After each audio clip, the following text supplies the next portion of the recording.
Disclaimer: this story contains mature themes intended for adult viewers. Viewer discretion is advised. The night began quietly, but the air between us was anything but still. The soft glow of the bedside lamp painted shadows along the walls, and with every second, the silence seemed to thrum with an unspoken challenge. I sat at the edge of the bed, my heart steady but heavy, aware of the way his gaze followed me. His eyes didn't just look, they lingered, deep and certain, as if he already knew what he was about to do. When he moved closer, the mattress dipped under his weight, and suddenly, every inch of space between us felt smaller, warmer. His hand brushed against mine, slow, deliberate, and I swore I could hear the rush of my own breath filling the room. There was nothing hurried in him tonight, only a quiet patience that felt even more dangerous. I looked at him, and for a moment, neither of us spoke. His lips parted as if words might come, but instead, he let the silence carry the weight. My shoulders tensed when he leaned in, his breath ghosting against my cheek, warm, steady, and close enough to make me shiver. His touch trailed from my wrist to my fingers, gentle yet firm, like he wanted me to know there was no running tonight. The quiet shift of fabric, the way his thumbs circled the inside of my wrist, made me realize this wasn't playfulness, it was intent. His presence wrapped around me as tightly as his hand did, and still, he looked into my eyes as if waiting for me to break the silence first. And then, he whispered, not rushed, not sharp, but with a steady promise that stole the air from my lungs. My pulse quickened, and I knew something in the night had changed. The tension wasn't just in the room, it was under my skin, sparking, making every breath feel like a decision. I leaned back, caught between surrender and resistance, the line between comfort and captivity blurred. The world outside didn't matter, only this moment did. His hand, my breath, the quiet hum of something about to begin. And just when I thought I had given in completely, he stopped. His hand didn't move away, it lingered, warm against my skin, as if he were tracing invisible lines only he could see. My breath caught when his thumb pressed softly into the curve of my wrist, not hard enough to hold me, but enough to remind me he could. That quiet strength stirred something low in me, something I couldn't quite hide. His eyes flicked from mine to my mouth, then back again, and the air between us grew heavier. I tried to look away, but the closeness made even that feel like surrender. When his shoulder brushed against mine, it wasn't an accident. I could feel the heat radiating from him, the faint shift of his shirt grazing my bare arm, leaving a trail of sparks that refused to fade. He let out a quiet laugh under his breath, low and knowing, and the sound curled through me like smoke. "You're nervous," he murmured, not as a question but a fact. The tease was subtle, almost cruel, and I hated that he could read me so easily. I pulled in a sharp breath, steadying myself, but his fingers slipped between mine before I could finish. The interlock was slow, deliberate, and the texture of his skin against mine made me forget whatever defense I thought I had. Every inch of my body felt awake, alive, caught in a game I wasn't sure I wanted to win. But beneath the warmth, jealousy flickered. The way he held me now was the way he knew no one else ever could. His smirk told me he was aware of it, too, aware of how far he could push, of how dangerous it was to let him have that power. I tried to lean back, to create space, but he followed, his presence refusing to let me retreat. His breath brushed against my jawline now, slower, hotter, and the sound of it made my heart stumble. I could taste the risk in the air, sharp and undeniable. If I let him pull me any closer, there would be no turning back. And then it happened. The mattress shifted beneath us, pulling me forward into him, my chest brushing his with a force neither of us planned. His hand tightened instinctively around mine. We froze. The line we'd been tiptoeing was gone. And just as his lips hovered closer than ever, the moment cut, suspended, dangerous, unfinished. The silence between us was no longer empty, it was charged, alive, almost unbearable. His grip had loosened, but his hand never truly left mine. It hovered, his fingertips brushing against my skin as though he couldn't decide if letting go was an option. Every faint touch sent a ripple through me, and I hated how much I wanted him not to stop. I shifted slightly, meaning to put space between us, but the movement only gave him an excuse to lean closer. His shoulder brushed mine again, deliberately slow this time, and the friction of fabric against skin felt louder than any words could have. I swallowed, the sound sharp in the quiet room, and his lips curved as if he'd heard my secret. Then, with a kind of quiet cruelty, he pulled back just enough. His hand slipped away, leaving a trail of heat in its absence, and I felt the loss instantly. He was testing me, drawing me in only to deny me, making me feel the ache of distance as much as the burn of closeness. I turned to face him, ready to challenge that smug calm, but he beat me to it. He leaned in, close enough that his breath brushed against the curve of my ear. "Say you don't want this," he whispered, the words soft but heavy, as if he already knew I couldn't. My breath shuddered, my chest rising against the weight of his nearness, but the words refused to come. Instead, I did what I swore I wouldn't. I let my fingers trail across the back of his hand. It was nothing more than a graze, the barest contact, but his eyes darkened instantly. He caught the movement, caught me, with a look that promised I'd just crossed a line. The tension looped again, closer, then apart. He shifted back, creating a sliver of distance, and I thought for a moment he might actually stop. But then, as though some tether had snapped, he moved with sudden boldness. His hand cupped the side of my jaw, thumb pressing lightly beneath my chin, tilting my face toward his. The air thickened. His lips hovered only a breath away, the heat of him almost unbearable, the danger of what might happen crackling in the space between us. And then, without warning, he pulled me closer. His hand on my jaw was steady, but his breath was anything but.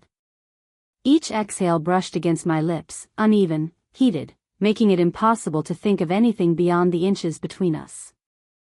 My chest rose against his, our movements unconsciously falling into the same rhythm, as though the air itself demanded we match each other's pace. Neither of us spoke, but silence had never been louder. His thumb traced slowly along my chin, a line so delicate it felt like fire. The movement was unhurried, deliberate, teasing. He wanted me to lean in, to close the space myself, but pride kept me still, even as my pulse betrayed me. The tension became unbearable when he tilted his head just slightly, his lips brushing close enough that I could feel the warmth of them ghost against mine without ever making contact. My breath hitched, and he caught it, a quiet smile tugging at the corner of his mouth. "You're trembling," he murmured, the whisper low and threaded with amusement. The sound sank into me, daring me to deny it. I tried to steady myself, to breathe evenly, but his free hand slid across the small of my back, resting there longer than it should have. The weight of his palm made my body lean instinctively toward him, betraying the restraint I still pretended to hold. I fought to pull back, just enough to reclaim space, but he followed, his mouth grazing the edge of my cheek as if by accident, though I knew better. Every move was intentional, every pause part of the dangerous game he played. My hands curled in the sheets at my sides, desperate for something to hold, to anchor me, but his nearness was an anchor of its own. The war inside me was vicious, desire pulling hard, restraint begging me to remember the danger of giving in. My heart pounded so loudly I was sure he could hear it, and maybe he did, because his laugh was quiet, soft, and maddening. Then, just as the pull became unbearable, his lips brushed against mine, barely there, not a kiss, just the ghost of one. The world seemed to tilt. And in that breathless instant, just as I thought the line was about to be crossed, the bedroom door creaked open. The door creaked, but no one entered. The hallway light spilled into the room for only a second before it dimmed again, leaving us in the same golden glow. For a moment, the interruption broke the spell, but only enough to make the air heavier. His hand slipped from my jaw, yet he didn't move away. Instead, he let it trail down, his fingertips grazing my collarbone before falling to his side. I exhaled sharply, trying to steady myself, but he was watching me with that quiet, infuriating smirk that said he knew exactly how undone I was. You thought you'd escaped, he murmured, leaning back slightly as though granting me freedom, though his eyes promised anything but. I rose from the bed to regain control, reaching for the glass of water on the table. My hands trembled slightly, and of course, he noticed. He followed me, closing the gap again, his presence too near, too steady. When I lifted the glass to my lips, he reached out and took it, slow, deliberate. His fingers brushed mine as he tilted the rim toward himself, drinking from the same spot I had. The intimacy of it was maddening, almost more than a kiss. When he lowered the glass, he didn't hand it back. He simply looked at me, lips still wet, eyes sharp and dark. You don't like sharing, I said, my voice softer than I intended, betraying the jealousy already simmering beneath the surface. He tilted his head, amused. Only with you. I should have stepped away. Instead, I found myself moving closer, my hand reaching for the glass he still held. But when I touched it, he refused to let go. The standoff drew us together until our fingers tangled, our shoulders brushed, and the space between us vanished once more. And then it happened, I stumbled. Maybe it was the pull of his hand, maybe it was the unsteady rhythm of my own heart, but I lost balance. In an instant, his arm wrapped around my waist, pulling me against him. The sudden closeness left no room to breathe, his chest firm against mine, the scent of him sinking deep into my skin. For a beat, neither of us moved. His hand stayed pressed at the small of my back, holding me there, while his other lingered with the abandoned glass. His lips were close enough that I could feel the warmth of every shallow breath, his eyes locked so intensely it felt like he was searching for permission I wasn't sure I could deny. I tried to laugh, to dismiss the fall as clumsy chance, but the sound caught in my throat. He leaned in, his voice low, teasing. You're in no rush to let go. The challenge sparked something inside me, desire mixed with defiance. My hand pressed lightly against his chest, but not to push him away. I could feel the beat of his heart under my palm, quick, restless, echoing my own. The air grew thicker, time stretching as if the world outside the room had stopped. Every detail, the press of his hand, the heat of his breath, the smirk daring me closer, made it inevitable. He lowered his face, lips hovering, breath mingling with mine. And just as the kiss became undeniable, the scene shattered. The world seemed to hold its breath as he caught me against him, the glass still trembling faintly in his hand before he set it aside. His arm tightened at my waist, holding me as if letting go wasn't an option. I could feel the heat of him seeping through the thin fabric between us, his chest rising against mine with every uneven breath. For a heartbeat, neither of us moved. Then, with deliberate slowness, he lowered his forehead to mine. The simple press of skin against skin felt more powerful than any kiss. It carried weight, history, promises I hadn't dared to name. His breath fanned against my lips, and I realized mine had gone shallow, caught between restraint and surrender.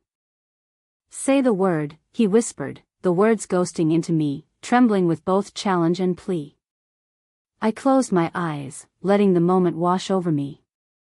His thumb pressed softly into my waist, the warmth of his hand grounding me while his nearness threatened to unravel every wall I had left.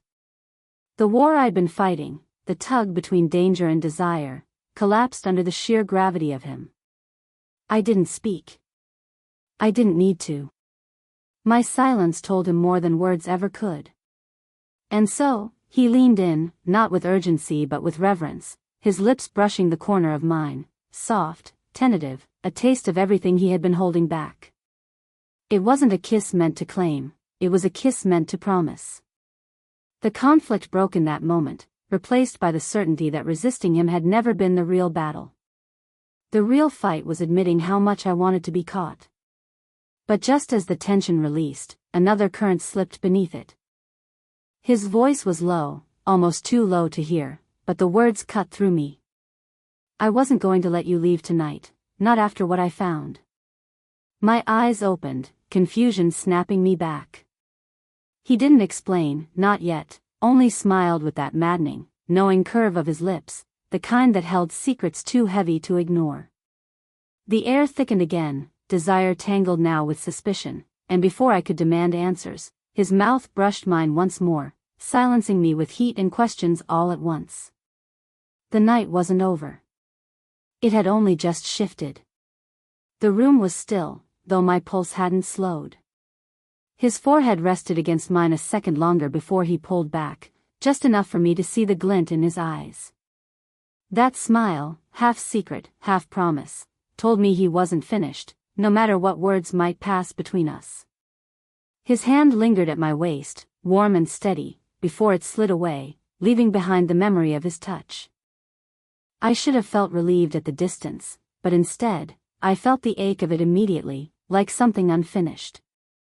He must have seen it too, because his fingers brushed mine one last time, slow and deliberate, before he let them fall. We didn't speak about the whisper he had left hanging between us.